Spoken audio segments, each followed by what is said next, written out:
Hey everybody, what's up? This is your good guy here, Prince Onyx.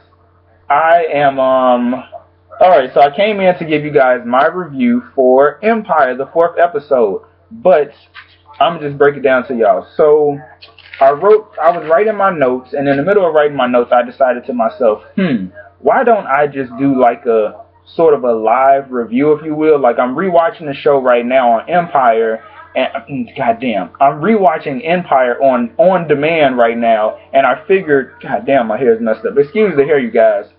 I figured why not just, do this review while looking at the episode, if that makes sense. It's just this week has been very tiring, and so my energy is very low, but but I do want to do this review for you guys. So it has nothing to do with you guys. It's just, I've had a very tiring week with school and work. I really hope this water does not spill over. Let me just drink this right quick. I really hope these glasses don't spill over. Anyway, hold on.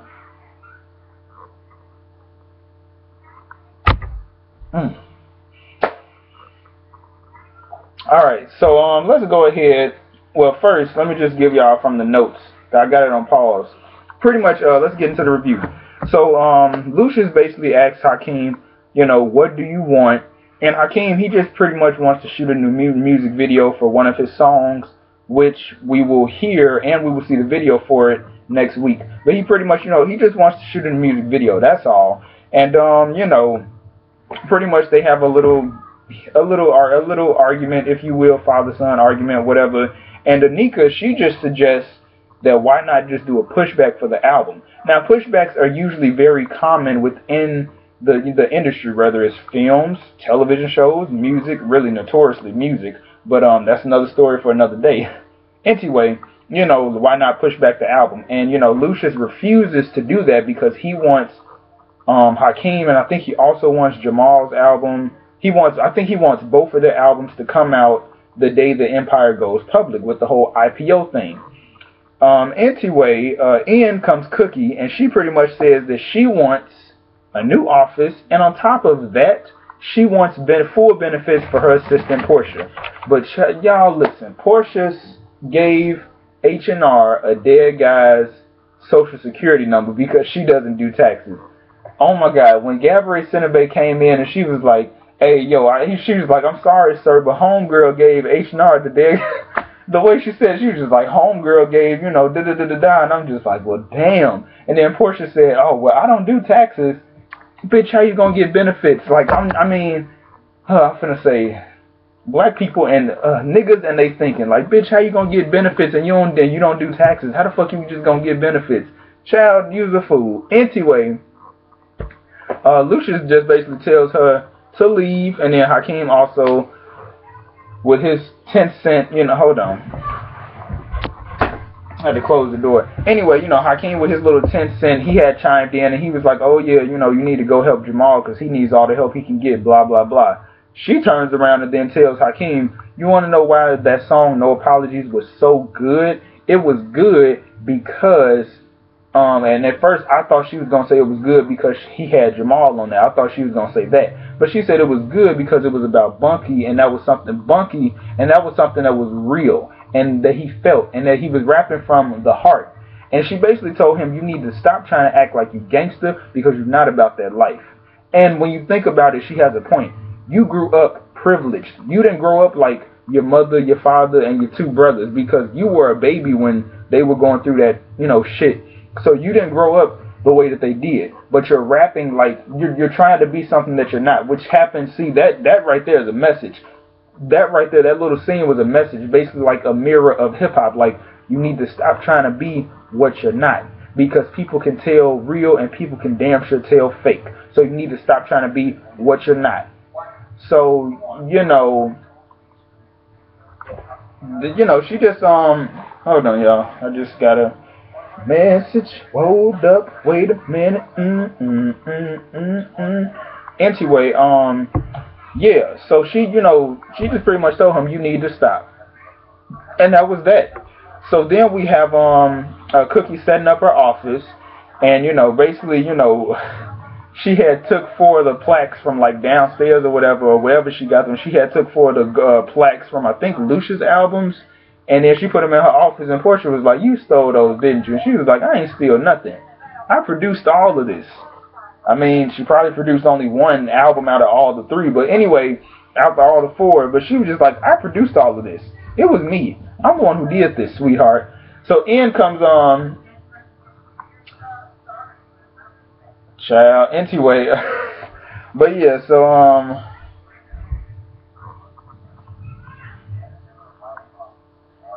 ooh, Carol texting me while I'm doing the review. Oh God, I cannot spell, y'all. God damn. Can I edit that, please? Thank you, thank you. Anyway, you guys. Anyway, so yeah, basically she's setting up her office when in comes Dear Tiana. And Tiana just pretty much wants Cookie to hear her demo for the song Keep It Moving, which we do hear later on in the show, in the episode. in the episode. And she pretty much just, she just wants her to hear the demo, and she pretty much, she sees that Cookie has a good ear for music. And so, of course, Cookie asked her, well, why didn't you, run this with Anika? And she was like, Anika's a suit. Pretty much, I don't really know the best about terminology, but I guess, with a suit, it's like they don't really care so much about the music. They really just, want a hit. They really just want the money. So it's like, with Tiana, she really values and cherishes her music. So therefore, why not go to Cookie and, ask her for her input, which is a good idea. So, Cookie likes the song, and then therefore, she, of course, as we see later on, she takes Cookie takes Tiana on, and, she manages Tiana. Now, before they get to that, Lucious pretty much wants Hakim to get back into the studio and make more music, more and more music. He pretty much wants him to have this album done by the time this whole IPO situation happens. So, he wants him to do that, and Hakim is just like, well, I would, but I have these, you see, I got these all access passes to the Titans show. And, he was like, all the thoughts gonna be there, and, that'll be good promotion for me, da-da-da-da-da. And, Lucius takes note of that, and he's like, oh, you like Titan, huh? You look up to him. And then he's like, well, let me see the passes to make sure that they all access, basically making sure he didn't get cheated. But we know the real reason why he wanted to see those passes. So, he, hold on, you guys. I'm so sorry. Hold on. I'm recording a video right now, please. Okay. Very nice. Very beautiful.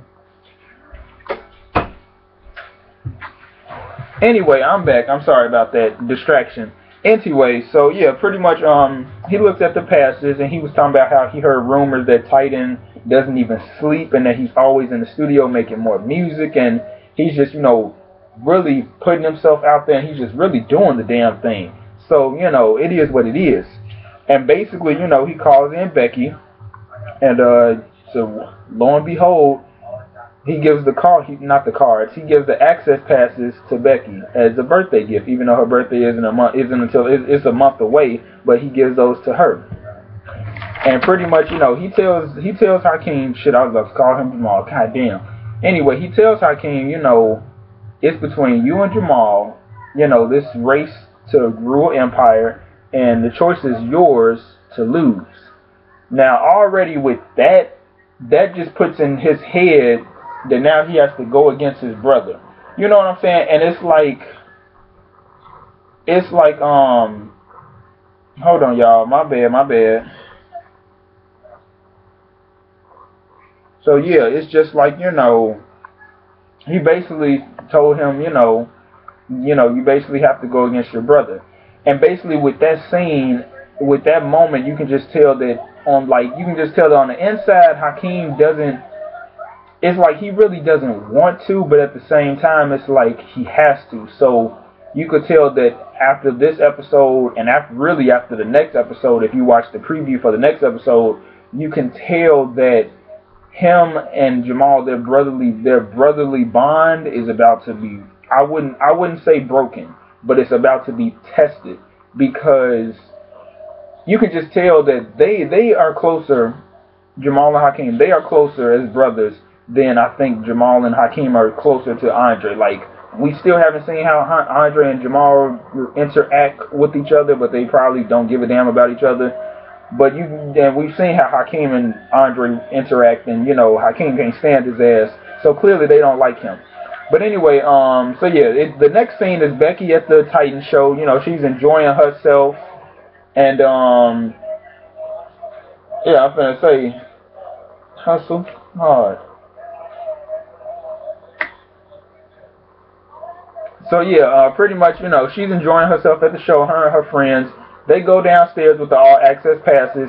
When in comes these random thugs who started messing with Titan, and Titan basically shoots the guy in the leg. Now, one of my friends had said that Titan shot the guy in his balls, but if you look closely, he was holding his leg. He shot him in his leg.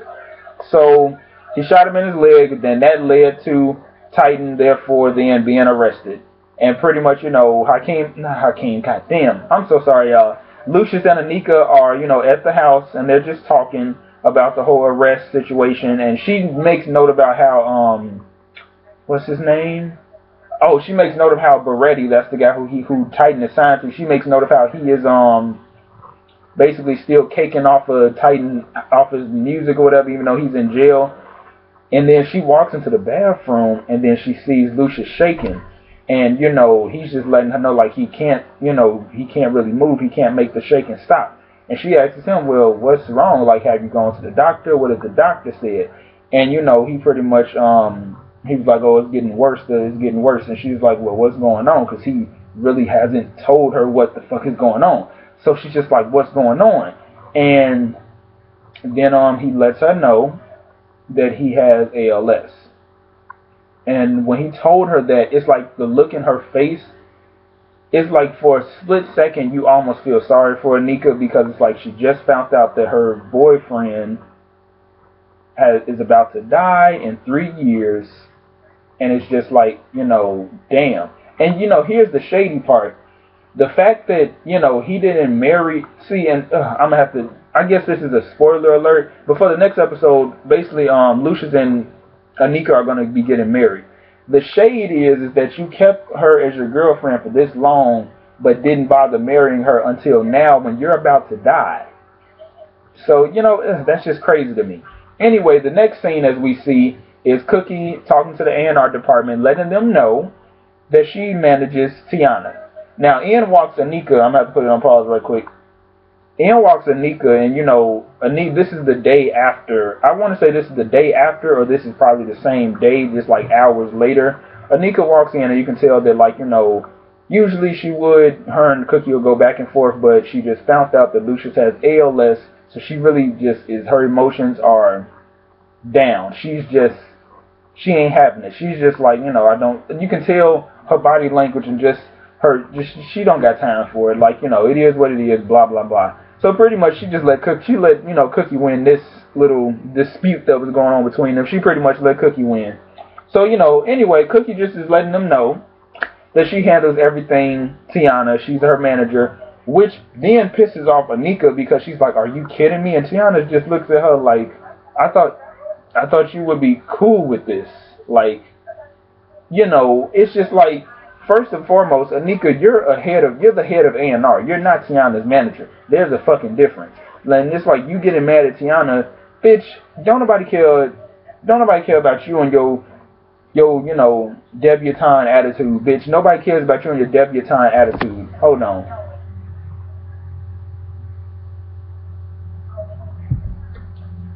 So anyway, they then talk about getting a new rapper on their roster who is just like Titan.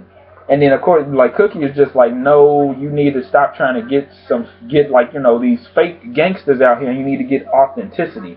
Therefore, then Lucious comes in and says that we don't need somebody like Titan, we need Titan. Which then is like, well, how are we going to get him when he signed to Creedmoor, which is the label that Beretti owns, and Beretti is a rival of Lucious. So,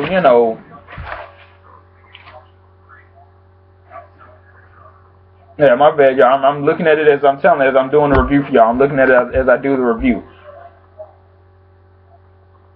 Exactly, as I just said, Cookie was telling them y'all need to not get a poser, you need to get authenticity. And oh damn, what was that? Anyway, she just, y'all need to get the real deal. Which then prompts Lucious to walk in and say, we don't need somebody like Titan, we need Titan. So, and then, Cookie is just like, Cookie pretty much takes over the meeting after Lucious and Anika leave and they go into his office.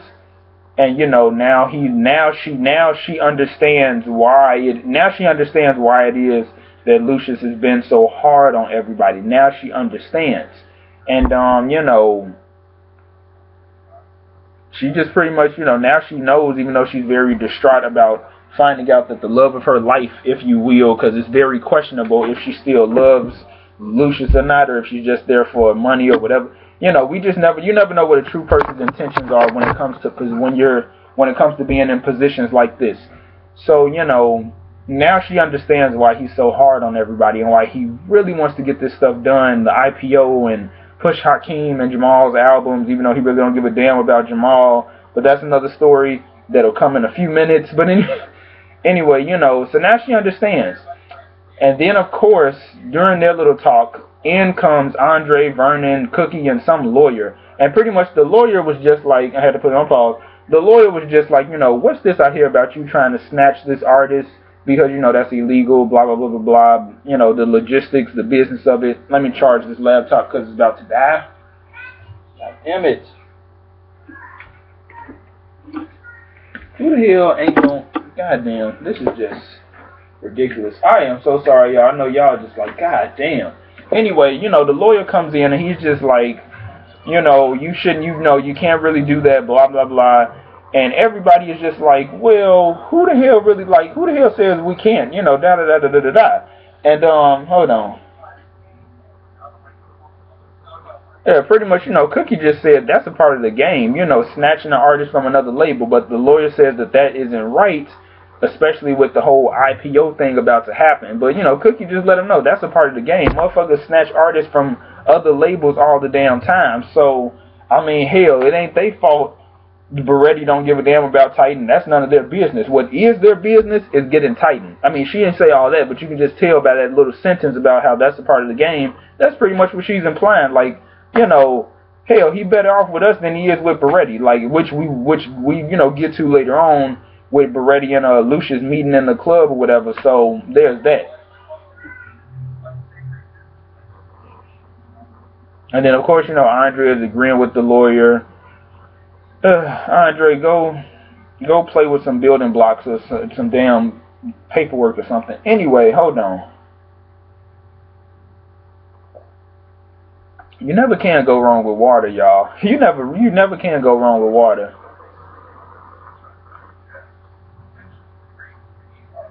And then, Vernon pretty much said that this is a great PR move. This is like, this could be a great PR move to bring in publicity for Empire. So while Andre and the lawyer are against it, you got Cookie and Vernon that are just like, well, and even Anika too a little bit, and they're just like, this will be a good move for us. This is a plus. This ain't no minus.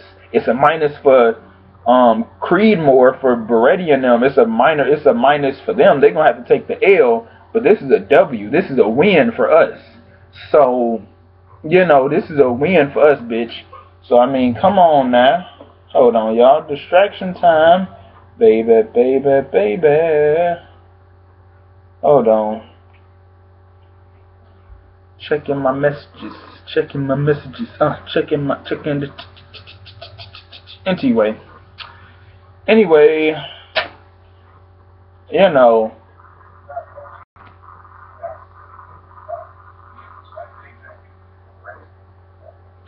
pretty much...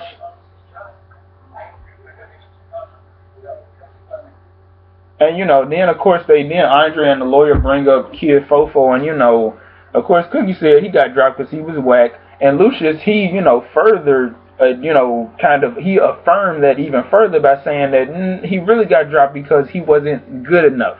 While the lawyer was saying that, oh, he got dropped because he was controversial. While that may be true, he got dropped because really he was whack. His lyrics sucked, and he wasn't good enough. And it's like pretty much, this whole thing about getting Titan to come to Empire is really about saving. I might take off my glasses for y'all. It's because the glare. Anyway, it's really about saving his life. I mean, there's business involved in this, but it's really about saving his life. Because this is gonna, I mean, hell, if I don't get to it at the end, I'll get to it now. When Lucious was with Beretti, Beretti pretty much had put his name on every album that Lucious did, taking millions of dollars from him and publishing, and basically financially raping and robbing him. And so Lucious doesn't want any other artist, I guess, especially a black guy or a girl who is working with Creedmoor, to go through that.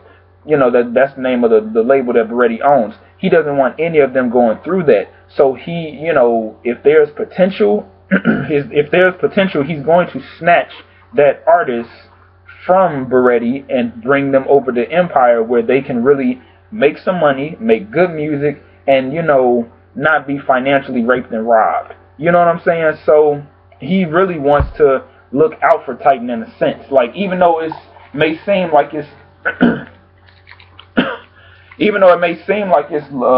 wrong, he wants to, help this guy. I'm so sorry, y'all, but my damn throat, it sounds like it's trying to leave me. It sounds like it's scratchy. I don't know what the hell going on. Y'all listen. God damn. God damn it. Alright, hold on. I think I'm good now.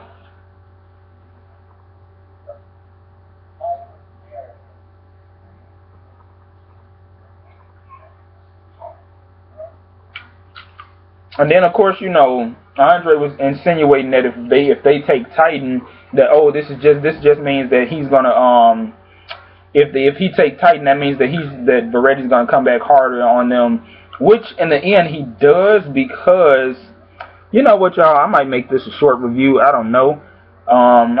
This might be my first time short review, but because I'm probably just gonna hit all the major main points, because this episode was really good. I mean, I guess you can say it was a filler episode, but not really. But it was a good episode. But anyway, Beretti later on basically threatens Lucious and tells him that if you go public with the IPO, he will bring out his drug dealing past, and that will then bring up the whole thing with Cookie's $400,000 in drug money, because apparently Beretti knows Cookie too. So maybe they'll have a flashback of when Lucious got signed to Beretti or some shit. So it's just so crazy, y'all. It's really crazy.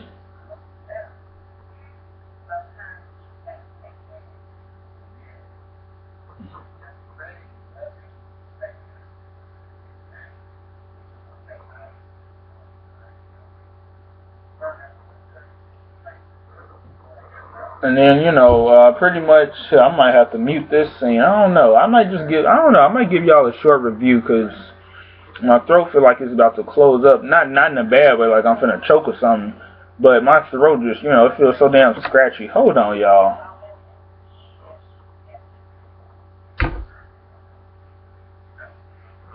Oh, yeah, it was funny how Anika was like, oh, yeah, let me go ahead and set up a meeting with Titan's team, and I can go talk to them. Child, if everybody in that office did not look at each other and laugh, because it's just like, girl, you ain't about that life. You really not. Like, they was looking out for her, and she was just like, oh, well, I want to go. I can handle this. Da-da-da-da-da. Long story short, when Anika and Lucious go to some cafe and meet with Titan's, I think his manager, I think he's one of Titan's family members, but they go to meet with him or whatever. Basically, they go to meet with him or whatever, and they're talking, and Lucious goes to get drinks, and then while he's getting drinks, the same people who Titan is into it with, they pull up on the diner and start, it's a shootout. So Anika looks out at the window and starts screaming. Boy, Lucious snatched her ass down, and both of them did the damn death drop. So they did the damn death drop. Lucious already had his pistol. He was just like, stay down, stay down. I thought Lucious was finna get up and shoot out the window or something. Boy, I swear, both of them did the damn death drop. And it's like, I know a lot of people was hoping that Anika would have got hit, but it's like, y'all, we just gotta wait a little bit longer, and Cookie gonna smack the shit out of her. One of these episodes, she gonna get the fuck slapped out of her. Anyway, she gonna get the fuck slapped out of her. Y'all just wait. So anyway, speaking of that, we then see that what was really surprising was we then see that Jamal and Michael they are pretty much in the ghetto, they in the hood, they in the slums, whatever you want to call it. And I was actually surprised because I thought that they were just going to go over to Cookie's house. But I guess Cookie don't have enough room, and they probably didn't want to impose on her, so they, got their own place. And to be honest with y'all, with this situation that's going on with Jamal, I can see a lot of development going on with his character, because now it's like he no longer has the option of being privileged. Now he is, in the slums, in the ghetto. He is now struggling, just like how his mother and father did back when they were, on the come up. So him, being in the situation, all it's doing is really encouraging him, and it's inspiring him to make more music from the heart and from his experiences.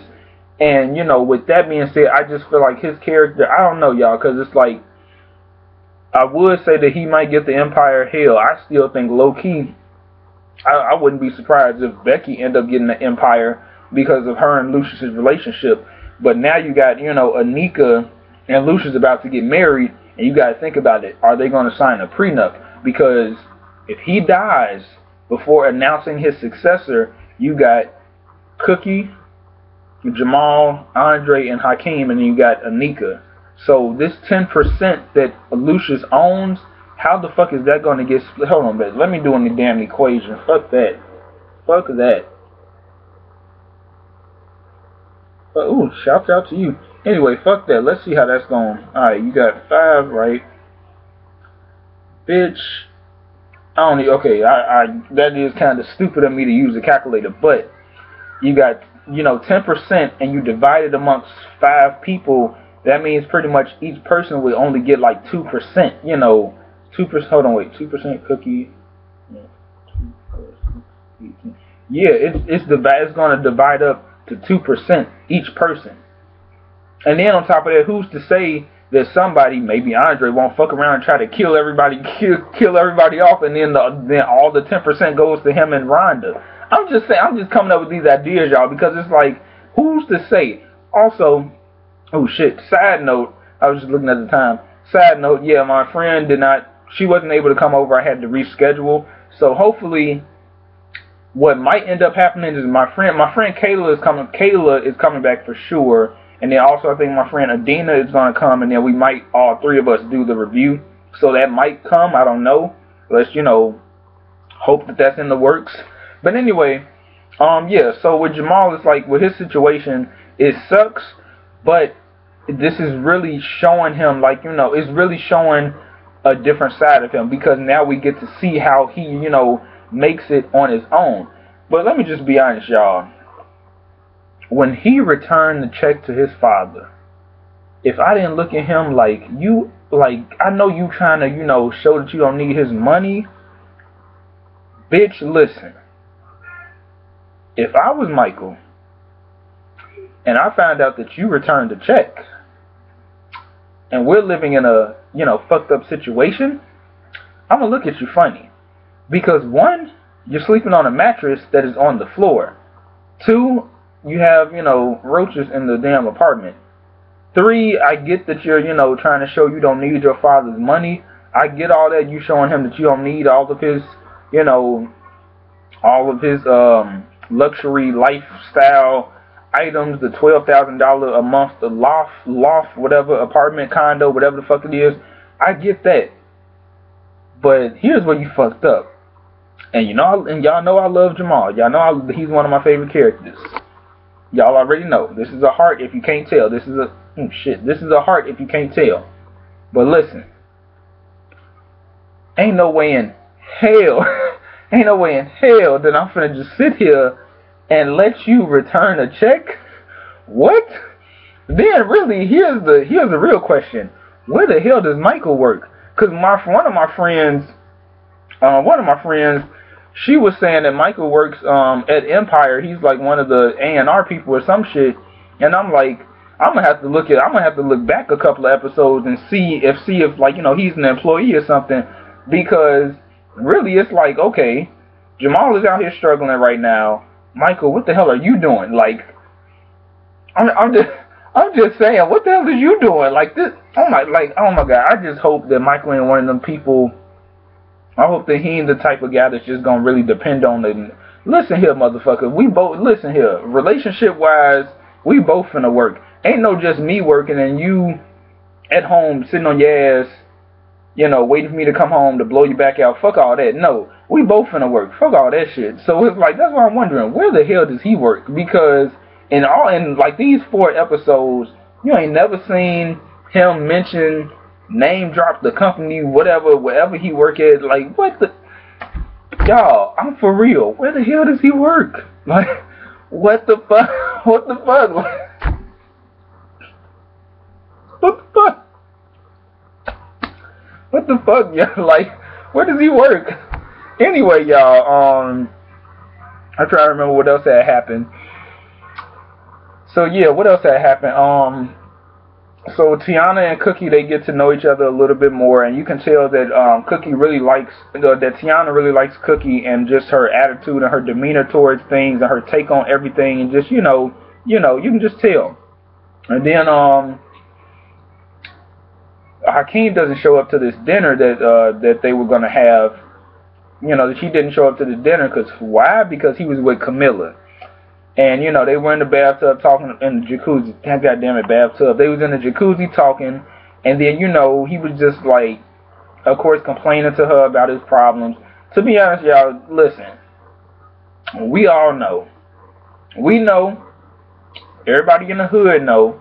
Everybody in the hood and they mama and they mama's mama know that Camilla really don't give a damn about that boy problems. All she wants is that young dick. I'm just calling it what it is. That's all she wants from him is sex. Like, I mean, I think she also wants a relationship because, you know, in the 3rd episode, she was asking him, what are we? And it's like, I think she wants a relationship, but for the most part, all she just wants is sex out of this whole thing. And the fact that Hakim is 17, it's like, nobody seems to have called him. And here's the thing, though. Nobody knows about this. Nobody else, except for Tianna, which I'll get to in a second, nobody else knows about this relationship. So anyway, you know, Tianna comes in after the dinner and she's just like, Hakim, damn, where were you?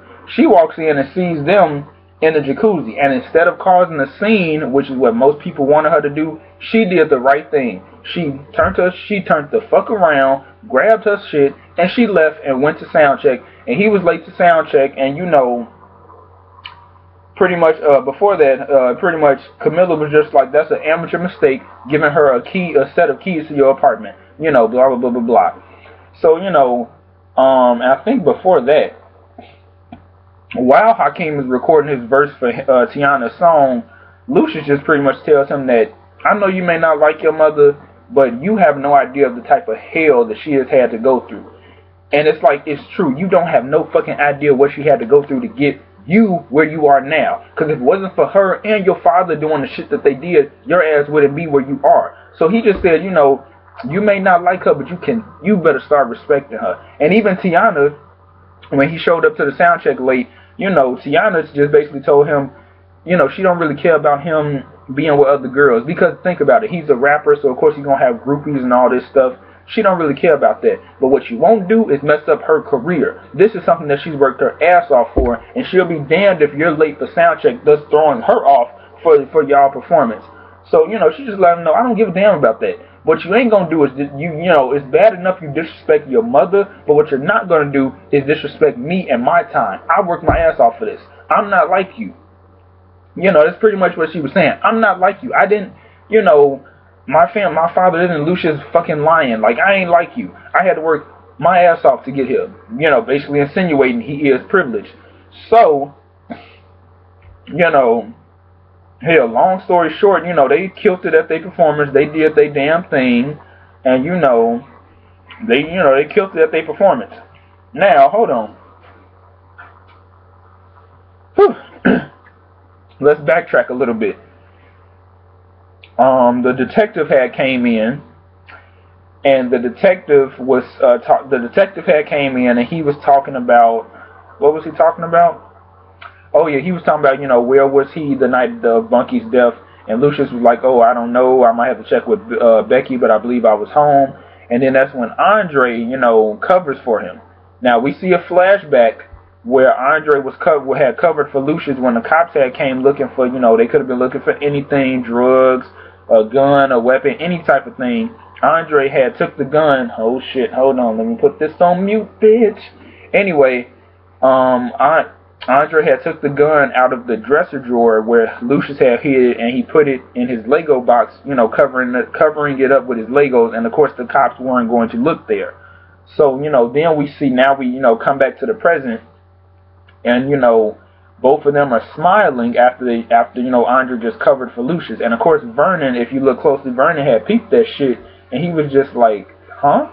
And you can just tell that, Vernon, he might later on find out that Lucious had killed Bunky, and I think Andre is also, I feel like if Andre finds that out, he's going to use that to his advantage and pretty much threaten his own father, about, I know what you did, you better give me Empire, or I'm going to, rat your ass out. And then on top of that, you guys got to remember, Andre is bipolar, so it's like, I swear y'all, I don't know, me and my friend Kayla, as we said in our last review, we don't know what the fuck can happen. All we just gonna say is, this: I'm not gonna be surprised if he fuck around and kill somebody. One of his brothers, one of his parents, his wife, Vernon, Becky, Portia. I wouldn't be surprised if he killed somebody, cause he just looked like he about to snap. But anyway, moving forward, so in the club, we have Lucious and Vernon in there partying with some young chicks. And then, of course, Beretti comes, and he threatens Lucious, and Lucious just pretty much, he ain't backing down from him. So Lucious then takes it a step further, goes to see Titan in jail, slides him this phone, tells him to record on that, and I think he had sent in his recordings to, I think, Becky's email or her phone or some shit.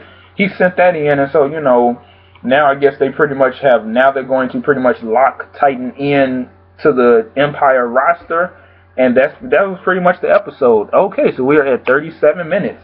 So yeah, I hit all the main points. If there's something that I did miss, you guys, let me know in the comment section. I apologize if this is not, I really do apologize if this is not my best review. I might have to take a while off of, my voice, because it really sounds like it's about to be gone, like I'm about to have a sore throat. And mind you, my birthday is coming up February 8th, Aquarius. So anyway, my birthday is coming up, but child, I might have to take a while off my voice, and I also do want to I might get into the studio and drop some new music for y'all, so I really do need to take a rest from my voice. So so I apologize if this is not my best review, but I hope you guys enjoyed it. Be sure to like, share, comment, and subscribe if you're new to my channel. And also check out that video I just made. It's a slideshow of the Hollywood divas and what roles I think they should play on Empire. So it was pretty much me fan casting these women. So I hope you guys enjoy it. I hope you guys like it. I put a lot of hard work into it. And, leave a comment on that video as well. And good night, you all. And I wish you all, good night. And, yeah, this has been another review of Empire. Oh, goddamn. Hold on. This has been another review of Empire. I'm so sorry, y'all. Peace, Prince Onyx. I'm out. See ya.